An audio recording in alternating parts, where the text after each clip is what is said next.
Lelaki adegan kelima. Oke Bapak Ibu, tadi ada 5 posisi kontrol ya Bapak Ibu ya. 1 posisi sebagai penghukum, kedua posisi sebagai pemantau, ketiga manajer, keempat teman, kelima yang manajernya terakhir sebenarnya, kelima pembuat rasa bersalah. Jadi nih sekarang ini Bapak Ibu guru, kira-kira Bapak Ibu guru ini pernah di posisi mana? Semua. Coba sekarang saya beri ini. Ayah. Jadi kalau pas kontrol jadi di posisi mana? Ya, 1, 2, 3 semua kelima.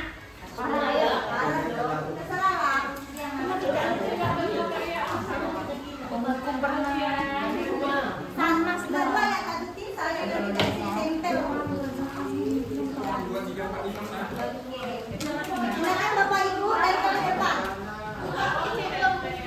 Dari depan. Ayo jujur, posisi mana ayo? 1 penghukum, 2 apa tadi mandi? Kedua apa tadi? Pengantau, ketiga ada yang manajer, keempat merasa bersalah, kelima ayo bahkan ini penghukum, teman atau manajer atau pembuat merasa bersalah dan pemantau. Iya, selama ini yang Bapak Ibu lakukan. Silakan maju ke depan. Kira-kira apa ya? Punya saya 345. Oh, lima manajer ya. Iya, berapa? Sebut aja namanya. Penghukum, teman dan manajer. Gitu.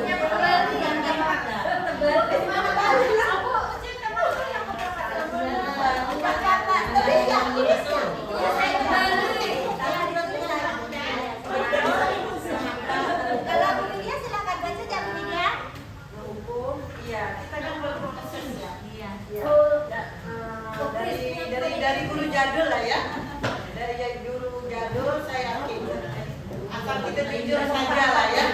Dari kita selesai kuliah pertama jadi guru, wah itu lagi semangatnya, lagi apa namanya ya, sesuatu yang bagus lah. Tetapi ilmunya masih kurang. Karena saya katakan masih jadul, guru jadul lah. Kemudian kurikulumnya kan berganti terus, paradigmanya berganti terus. Jadi 3, 4 itu saya pernah lakukan, pernah pada posisi itu. Tetapi dengan bertambahnya umur, bertambahnya zaman, ya tentunya kita mulai dari diri sendiri, kita ingin berubah. Dari paradigmanya, dari mindsetnya ya, ingin setelah menghukum ada rasa bersalah. Karena kita juga pernah jadi murid, ada rasa bersalah nanti kasih tangan lagi. Pokoknya ketika tempat pernah saya lakukan semuanya. Terima kasih semuanya. Oke, sudah kawan-kawan? Pak Sigit sebagai apa? Teman sama penghukum. Bapak sebagai apa? Penghantung dan penghukum. Iya, di sini juga ada penghukum, manajer juga ada, penghukum, teman. Nah, iya penghukum lagi. Iya. Jadi kebanyakan itu kayaknya iya, kebanyakan sebagai penghukum Bapak Ibu. Sekarang setelah menonton video ini, kira-kira ini Bapak Ibu, paling tepat ini adalah sebagai apa? Manajer ya. Kalau sebagai teman bukan tidak tepat, tetapi nanti dia hanya untuk dengarkan satu orang itu saja, ibu itu saja. Belum pada dirinya sendiri. Tapi kalau pada manajer ya, dia merangkul semua. Dia menjadi dirinya sendiri, tentang diri sendiri, untuk internal di dalam diri sendiri ya.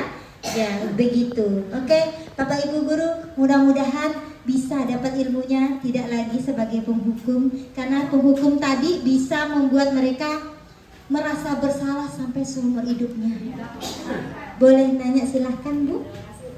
Nah, seandainya ini mungkin dari saya pribadi ya, kalau sebagai penghukum itu saya berikan hukuman berupa didikan ya, misalnya dia sholatnya main-main kan, terus saya suruh dia ngaji 1 juz. Nah, karena kan pikir saya kalau mungkin biasa, mungkin dia udah biasa. Kalau ngaji kan nggak mungkin tahan ya 1 juz. Itu bagaimana tuh? Apakah dibolehkan atau bagaimana? Itu masih bersifat penghukum Bu. Ya, bolehkah? Tidak, karena kita sudah belajar Ibu, kalau 1 juz itu lumayan ya Bu ya. Karena udah berulang kali kan. Karena posisi semua udah saya coba nggak bisa balik lagi ke sana. Oke. Muter ya. Nanti kita belajar restitusi ya Ibu. Oh, iya. Nah, oke. Baik, Bapak Ibu lanjut. Oke. Nah, 5 posisi kontrol seorang guru ini adalah yang terbaik adalah manajer.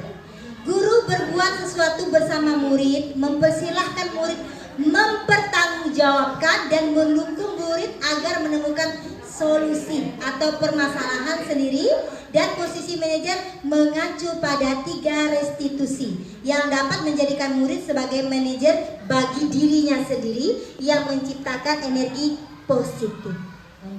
Oke. Setelah itu lanjut, yaitu kita adalah 5 kebutuhan dasar manusia. Bapak Ibu guru, anak-anak kita biasanya ada kenakalan, ada sesuatu yang di belakang ya. 1, karena kebutuhan bertahan hidup. Kebutuhan bertahan hidup udah tahu sendiri, yaitu yang bersifat fisiologis untuk bertahan hidup, misalnya makanan, pakaian, istirahat, tempat berlindung maupun keamanan. Kedua, kasih sayang dan rasa diterima, kebutuhan untuk diterima. Padahal tadinya dia biasa contoh gini, temannya bilang, ayo merokok. Nah, kalau kamu tidak merokok, kamu bukan teman saya. Ada loh. Iya, ada. Nah, akhirnya anak yang tadinya bagus, tetapi karena ingin dia mendapatkan diterima oleh kawannya, ikut. Ya. Ini termasuk kebutuhan fisiologis seperti rasa diterima, dipedulikan, berbagi, bekerja sama maupun menjadi bagian dari suatu kelompok. Ketiga, kekuasaan dan penguasaan, kebutuhan pengakuan atas kemampuan. Kebutuhan ini berhubungan dengan kekuatan seseorang untuk mencapai sesuatu, mencapai komputer, menjadi terampil, menjadi pemimpin, berprestasi dan diakui dengar. Contohnya, anak itu ingin juara supaya dia itu dipandang bagus. Ada, itu seperti itu. Keempat, kebebasan, yaitu kebutuhan akan pikiran. Kebutuhan untuk bebas adalah kebutuhan untuk mandiri, otonom, memiliki pilihan, mengembangkan daya lenturnya dan mampu mengendalikan arahnya sendiri. Jadi semangati dia lah, karena dia kebutuhan akan pilihannya itu sendiri. Nah, kelima, berdasarkan kesenangan, kebutuhan untuk merasa senang. Jadi di kelas misalnya dia sesuka hatinya melempar barang-barang kawan-kawannya, hanya merasa untuk kesenangan tersendiri. Dia tidak peduli tuh kawannya tuh susah enggak, sakit enggak karena kelakuannya seperti itu. Namun Bapak Ibu, karena 5 kebutuhan dasar manusia ini, kita harus melihat ya, mengapa anak itu berbuat seperti itu. Tentunya harus dengan pendekatan ya, yang baik untuk merubah anak itu menjadi lebih positif lagi, lebih baik lagi. Lanjut. Banyak ya Bapak Ibu ya kalau di sekolah di kelas kita kan. Misalnya tadi anak-anak ngapa dia pengen kebutuhan rasa kasih sayang tuh. Biasanya kita telusuri ternyata broken home orang tuanya dia dititipkan kepada kakek neneknya. Akhirnya kelakuannya yang luar biasa. Nah, itu ya. Banyak itu. Nah, atau ada misalnya nih, contoh 5 kebutuhan bertahan hidup. 1. Ibu Ambar, guru wali kelas 2A di SD Pelita, hati sedang bingung menghadapi ulas salah satu murid di kelasnya. Namanya Doni. Doni, beberapa anak di kelas 2A telah datang padanya dan mengeluh. Doni yang seringkali meminta bekal makan siang mereka dengan paksa. Biasanya ngambil makanan kepada kawan-kawannya. Oke. Setelah mendapatkan makanan, habis dimakan, Doni menari-nari. Lalu di meja dan melemparkan sisa kuenya dan mengenai Ibu Ambar. Dan jika Anda menghadapi situasi seperti itu, seperti Ibu Ambar, apa yang akan Anda lakukan? Tampar. Apa Pak Rudi? Nah, jika Ibu menjadi Ibu Guru Ambar nih, kira-kira yang mana Bapak Ibu akan lakukan nih menghadapi situasi seperti ini? Mungkin ada yang ingin berbicara?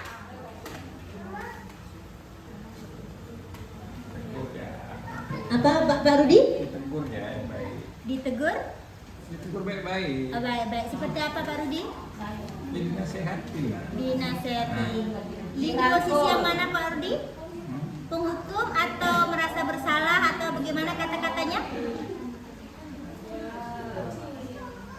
Bersalah. Oke, lanjut. Oke. Selanjutnya ya Bapak Ibu ya, kita belajar mengenai keyakinan sekolah atau kelas. Bapak Ibu, keyakinan kelas atau sekolah keyakinan kelas kita sudah belum Bapak Ibu laksanakan? Udah ada belum di dalam kelas? Oke, Bu Media sudah? Iya, alhamdulillah. Ada tapi belum ditempel. Bapak Ibu yang lainnya? Ada belum ditempel. Oke. Mohon maaf ya Bapak Ibu ya. Kemarin kita keyakinan kelas kita hanya untuk mendapatkan PMM. Sehingga kita buat keyakinan kelas. Udah itu tidak kita tahu betul-betul. Sebenarnya keyakinan kelas itu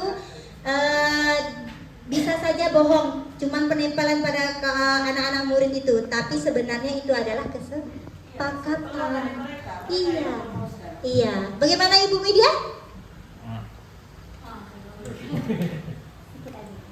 Ya, bolehlah berbagi karena sudah melaksanakan, ya, udah alhamdulillah udah dapat sertifikatnya ya untuk ini. Tapi harus saya terapkan. Untuk saya mendapatkan mengunggah aksi nyata yang itu untuk kelas yang kemarin mereka udah lulus. Kertasnya udah saya buka. Yang ini udah yang terbaru. Yang terbaru. Jadi kalimat yang di mading itu, yang kertas pink itu, kertas karton itu dirumuskan mereka. Ada 10 Kak itu. Jadi kita tampung. Kita buat kata sederhana lah, kok keyakinan itu lebih kepada kesepakatan kelas, dan itu dirumuskan mereka, kita tampung semua, kita terus papan tulis seperti itulah. Jadi tugas kita hanya memperhalus kalimatnya. Mungkin kalimatnya ada yang kurang terlalu cocok, ada yang tidak baku, kita haluskan kalimatnya, kemudian mereka sendiri yang nulis. Itu tulisan Salsabila dengan Aiga yang di belakang, ya. Kemudian di situ ada tanda tangan. Karena jumlahnya 27, jadi tanda tangan di situ 27 siswa. Karena itu memang dari hati mereka. Jadi pada saat berjalan ada yang melanggar, ada. Alhamdulillah udah mengurangi lah hukuman-hukuman. Tinggal saya tanyakan kepada mereka yang dia lakukan itu poin berapa. Kemudian dia baca, baru dia minta maaf. Ya, setelah itu saya minta dia jangan mengulangi lagi untuk kedepannya. Karena pasti ada yang terlambat. Ya, itu saja, terima kasih. Ya, terima kasih Bu Media ya. Bapak Ibu, apakah keyakinan kelas itu penting? Penting ya. Karena kalau misalnya anak-anak membuat masalah, kita kembali lagi kepada keyakinan kelas. Karena itu adalah kesepakatan kita, bukan pada kesepakatan guru. Iya, jadi kesepakatan kelas. Bapak Ibu guru, mungkin suatu saat sekolah kita ini akan berkembang dan akan membuat keyakinan sekolah. Tadi ini kan berdasarkan keyakinan kelas. Kita adalah sekolah yang utama, sekolah yang paling besar, ya, sekolah sebagai contoh. Nah, ya, Bapak Ibu, mohon maaf, keyakinan kelas ini saya ada keliling di dalam kelas, ya. Ada yang udah buat, ada yang belum. Jadi tolong tidak hanya mengajarkan PMM mengenai keyakinan kelas. Untuk belajar keyakinan kelas nanti ada kawan kita yang udah bisa, karena ada yang bertanya macam mana itu Bu buatnya. Nanti akan diajarkan kepada PMM. Jadi tolong Bapak Ibu berubahlah. Semoga setelah pembelajaran ini ada keyakinan kelas, ada keyakinan atau kesepakatan antara siswa sehingga kita ada. Namun saya juga baru belajar, ya. Keyakinan kelas ini tidak harus 10 Bapak Ibu, 7 saja. Karena kalau banyak, takutnya anak-anak tuh tidak bisa memahami atau terlalu banyak, itu dia bingung jadinya. Jadi diharapkan cuma 7 saja atau 6 gitu ya. Kalau kebanyakan itu terlalu melewati juga tidak baik ya. Lanjut. Oke. Nah, ini segitiga restitusi dalam penyelesaian masalah. Tadi udah ada 5 posisi kontrol guru kan. 5 posisi kontrol guru ini menyangkut di dalam pemecahan masalahnya adalah segitiga restitusi dalam penyelesaian masalah, di mana guru yang berperan sebagai manajer yang menggunakan segitiga restitusi dalam penyelesaian masalah melalui 3 tahapan, yaitu menstabilkan identitas, validasi tindakan yang salah, dan menanyakan keyakinan. Tujuannya menghasilkan murid yang mandiri dan bertanggung jawab. Habis lagi? Oke. Nah, Bapak Ibu, di sini ada contoh saya. Pulang dulu, Bu.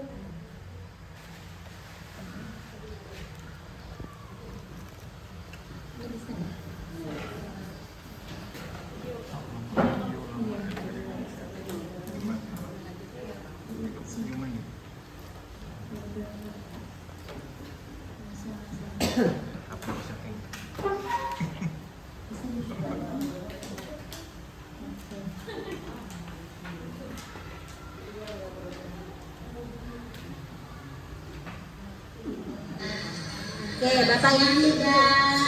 Apa kabarnya sayang? Baik. Tidak tahu ya kenapa lupa itu? Tidak tahu. Oke.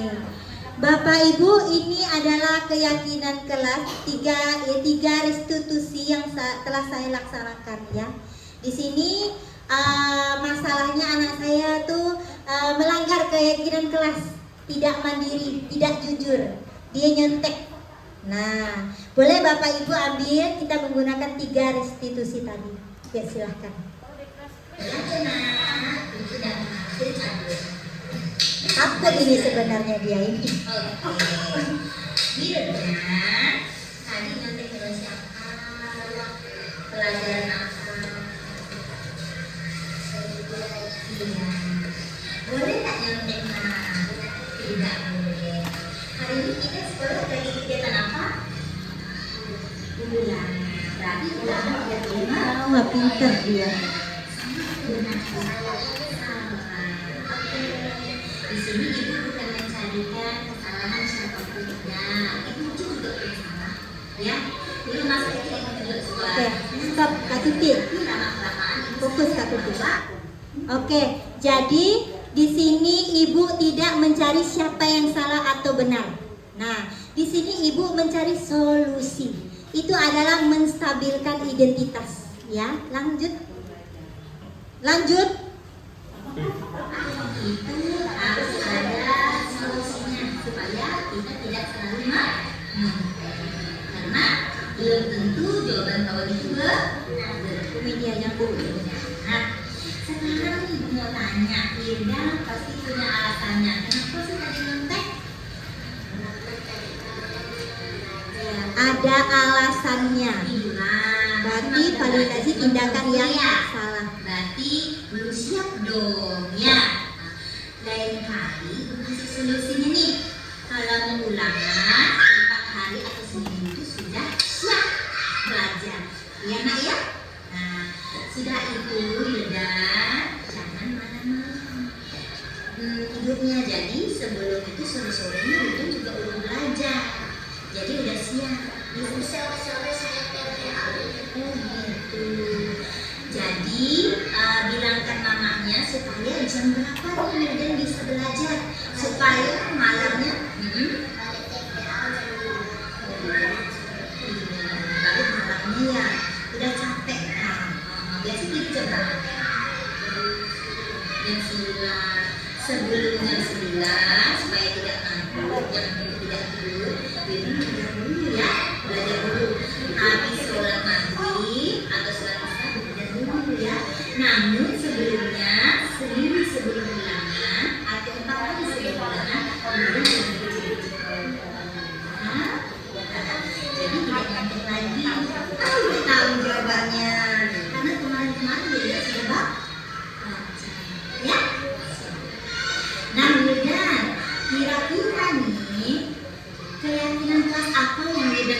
ada keyakinan kelas yang dilanggar. Menanyakan keyakinan kelas yang dilanggar.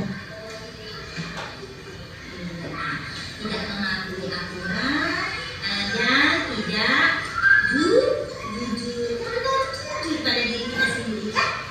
Dan harus mandiri tak kira-kira kalau nyetek tuh. Dan jujur tak pada diri sendiri kalau nyetek itu tidak benar atau salah itu tidak kamu nyetek. Tidak apa-apa minta ya. Nah, jadi di sini kita mencarikan solusinya ya. Sekarang Wildan sudah tahu apa yang harus Wildan lakukan agar tidak menyontek tadi? Iya, belajar. Sudah itu waktu belajarnya seminggu sebelum ibu pelangat sudah harus siap.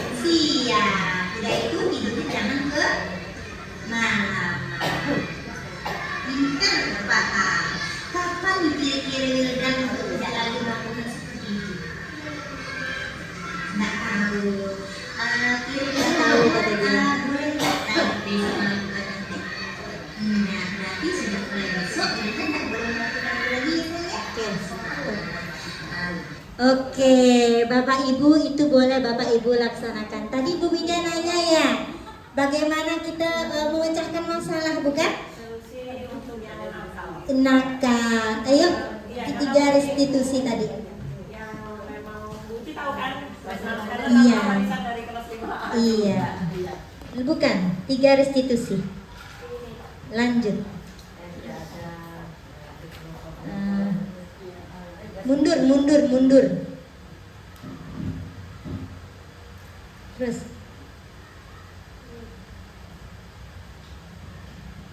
Oke. Nah, jadi solusinya tadi ada tiga restitusi ya Ibu ya, yang harus kita laksanakan. Yaitu kita sebagai manajer menggunakan 3 tahapan menstabilkan identitas.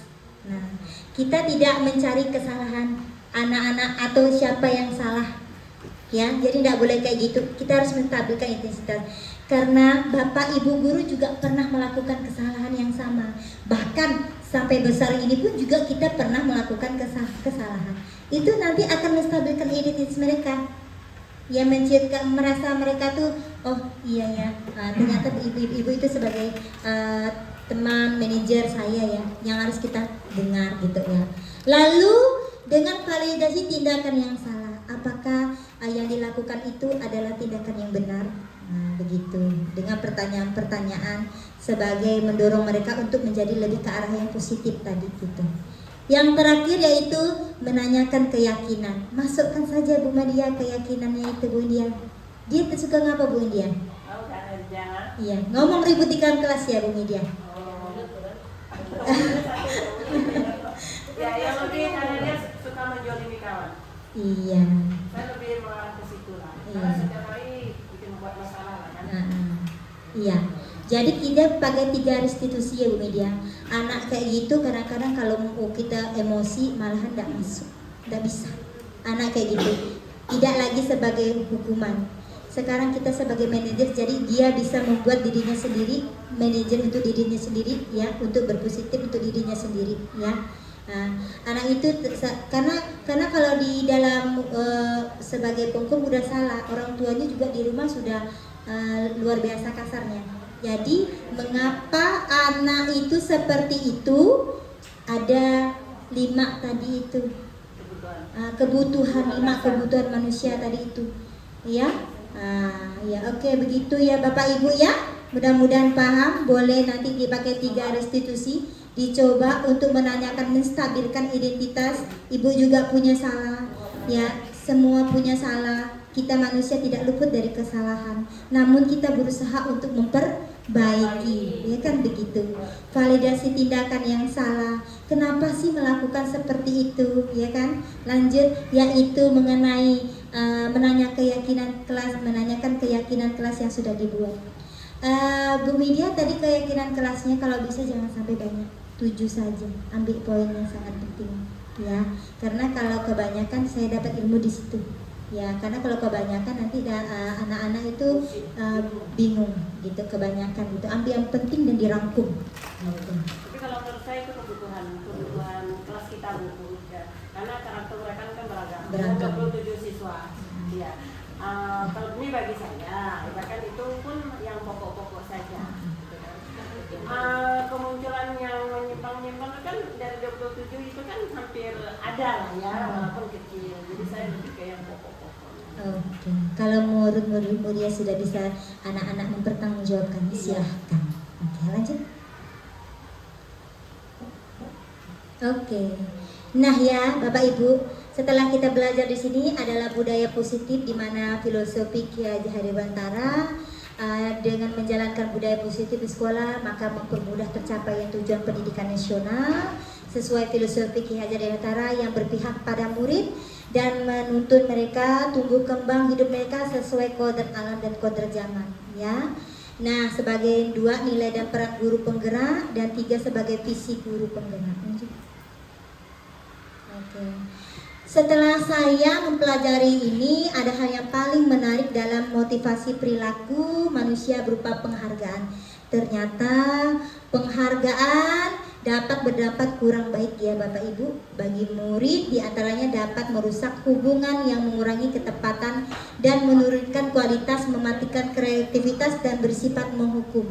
Nanti kalau misalnya yang penghargaan tadi dikasih itu, takutnya nanti yang lain-lainnya merasa dia itu tidak hebat seperti yang dapat tadi juara 1.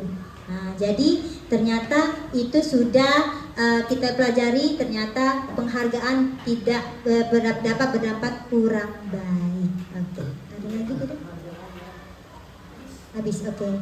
Terima kasih Bapak Ibu Guru, itulah yang saya dapat sampaikan dari pembelajaran ini. Mudah-mudahan dari ke-6 nilai budaya positif dapat membawa Bapak Ibu Guru menjadi guru yang lebih baik ya, dapat menuntun siswa ya, amin ya rabbal alamin. Semoga kita berubah ya Bapak Ibu ya. Pertama, kalau misalnya kita menerapkan budaya positif pada murid, tentunya contoh yang pertama adalah gurunya. Tadi contoh yang tadi adalah siswa tidak menggunakan sendal di dalam kelas. Contoh yang utama kita dulu sebagai guru ya, tidak menggunakan sendal di dalam kelas. Terus kedua, budaya positifnya misalnya tidak terlambat masuk sekolah. Contoh utamanya adalah siapa Ibu Bapak Guru? Iya, guru dulu. Iya. Jadi berubahlah. Di sini saya cuma memberikan apa yang ada di wawasan CGP ya. Tentunya inilah yang saya dapatkan dan akan saya sampaikan kepada kawan-kawan. Mudah-mudahan dapat diterima ya. Baik, mohon maaf bukan saya menggurui Bapak Ibu guru lebih hebat daripada saya. Jadi muncul pada diri sendiri, internal di dalam sendiri, bukan eksternal dari luar, bukan dari minta pujian. Baik, assalamualaikum warahmatullahi wabarakatuh.